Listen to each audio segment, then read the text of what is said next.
मैं प्रियदर्शन पटेल और यहाँ मैं बलिया से निवास करता हूँ और मेरा ये विद्यालय यहाँ क्रिएटिव एकेडमी जो अमृतपाली में चलता है, इसकी दूसरी संस्था हमारी कथरिया में भी है। ये व्यवस्था हमने जो स्टार्ट किया है ये छोटे बच्चों के लिए है जो प्ले स्कूल के बच्चे होते हैं, जिनका एज अप्रॉक्स 3 साल से स्टार्ट करते हैं और ऐसी क्वेरीज हमेशा रही हैं। तो हमने ये व्यवस्था इसलिए स्टार्ट किया कि वो बच्चों का भी हम यहाँ पे शिक्षण करा सकें और जो आधुनिक व्यवस्था आज की है उसके अनुसार इनकी जो भी शिक्षा होगी हम यहाँ पे कराने के लिए कार्यक्रम किया है। ये इस विद्यालय का जो शुभारंभ किया गया है, क्या नाम है सर? ये क्रिएटिव एकेडमी के नाम से चलता है, लेकिन ये जो संस्था है ये हमने बाल उद्यान के नाम से शुरू किया हुआ है, जो मुख्यतः छोटे बच्चों के लिए ही होगा ये।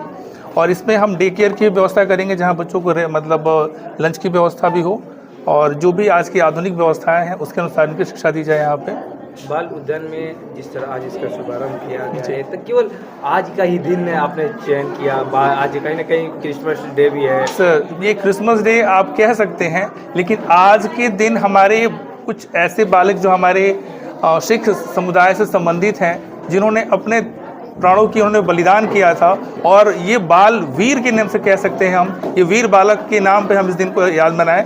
इसलिए हमने इस दिन को इसलिए चुना कि भाई ये बच्चों से जुड़ा हुआ दिन है और स्पेशल डे बच्चों के शौर्य को दिखाता है, इस वजह से हमने आज का दिन चुना था। किस उद्देश्य के साथ आपने सर इसकी शुरुआत किया और क्या उद्देश्य है, क्योंकि ये कहीं ना कहीं ये गांव टाइप का इलाका माना जाता है, जो शहर से सटे हुए है। हाँ, तो क्या उद्देश्य है इसको शुरुआत? हाँ, निश्चित तौर पे आप कह सकते हैं कि हम ग्रामीण क्षेत्र से यहाँ से जुड़े हुए हैं, लेकिन आज का कोई भी क्षेत्र विकास से छूता नहीं है। हर क्षेत्र और हर बच्चा पढ़ाई के लिए और अपने विकास का पूरा अधिकार रखता है और इस सिलसिले हमने यहाँ पे प्रयास किया कि वो सारी सुख सुविधाएं जो बाहर मेट्रो सिटीज़ में हैं, जो बाहर के शहरों में हैं, हम वहाँ पे उनको दे पाएँ, क्योंकि एक बच्चा ही एक देश का बोल सकते हैं कि कर्मधार होगा। तो एक बच्चे का अगर विकास सुचारू रूप से ना हो, अगर उनके बचपन का ध्यान हम नहीं रखेंगे तो निश्चित तौर पे ये हमारे लिए एक व्यवधान का काम करेगा और इस चीज़ को हमने ध्यान में रख के हमने ये व्यवस्था स्टार्ट किया कि ताकि यहाँ के जो आपने बताया कि काफ़ी पिछड़ा क्षेत्र है, तो इस चीज़ को हम रखें कि ताकि इस क्षेत्र के बच्चे भी आगे बढ़ सकें और वो सारी व्यवस्थाएँ जो बाहर की जगहों पे मिलती हैं वो हम यहाँ पे दे पाएँ।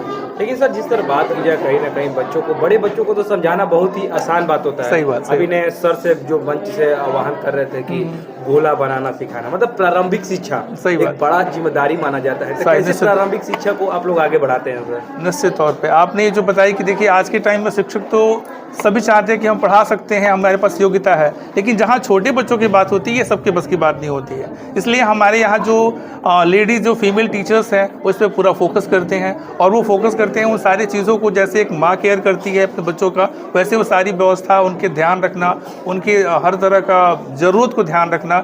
इसलिए हमने जो मेन फोकस जो टीचर्स का रखा है वो फीमेल्स का है यहाँ पे, जो बच्चों का विशेष तौर पर ध्यान रख पाए। एक लाइफ में माँ के लिए कितनी चुनौतियाँ पूर्ण होती है सर? कहीं ना कहीं अभी आपने बता रहे हैं कि माँ को जिस तरह बच्चों को संभालना होता है, घर पे खाना भी बनाना होता है, घर का भी देख रेख करना होता है, तो ऐसे माँ के लिए क्या संदेश रहेगा सर? देखिए मैं अभी थोड़ी देर पहले इस बात को बताया भी कि एक जो मदर्स होती हैं बच्चों को अपने घर के काम के साथ साथ ध्यान रखना, और मैं इसके थोड़ी देर पहले ये बात बताया कि देखिए आज के टाइम में कुछ भी हो, बच्चे के लिए हम कुछ भी सुख सुविधा दे दें। हम लोग कहते हैं कि ठीक है जो भी आधुनिक व्यवस्थाएं टीवी या जो भी चीज़ें हैं हम उनको दे देते हैं, लेकिन आउटडोर एक्टिविटीज़ बच्चों को कुछ नहीं हो पाता। तो इसलिए यहाँ पे ये समस्या होती है, बच्चों के विकास सर्वांगीण नहीं हो पाती। इसलिए सारी व्यवस्थाएं हम प्रयास करेंगे कि जो भी बाहर की एक्टिविटीज़ हैं वो बच्चों को हम इंडोर अवेलेबल करा पाएँ। एक लास्ट सवाल सर आपसे बात करना चाहेंगे। जैसे बच्चे हैं, कहीं ना कहीं इस समय के आधुनिक समय में मोबाइल जिस तरह बच्चों को प्रकोप में डाल रहा है, सही बात, बच्चों को मोबाइल अपने अंदर समाहित करते जा रहा है। एकदम। तो उसको लेकर आप अपने अभिभावकों तक, जितने अभिभावक आए, क्या संदेश रहेगा सर? ये जो समस्या बन रही है इसका मेन कारण हम खुद भी हैं।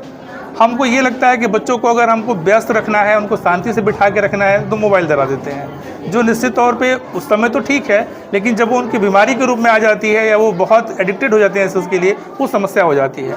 तो हम ये निश्चित तौर पे सारे अभिभावक से ये बात कहेंगे कि वो बच्चों से इंटरेक्ट करें, वो अपना समय बच्चों के साथ दें, क्योंकि एक अभिभावक के लिए बच्चों के भविष्य से बढ़ के कुछ नहीं है। तो निश्चित तौर पे ये मोबाइल जो है आज एडिक्शन बन गया है और बहुत बड़ी समस्या हो रही है। देखिए अभी तो ठीक है, आगे के समय में बहुत बड़ी समस्या के रूप में सामने आएगी। तो निश्चित तौर पे अभिभावक इस पर ध्यान दें।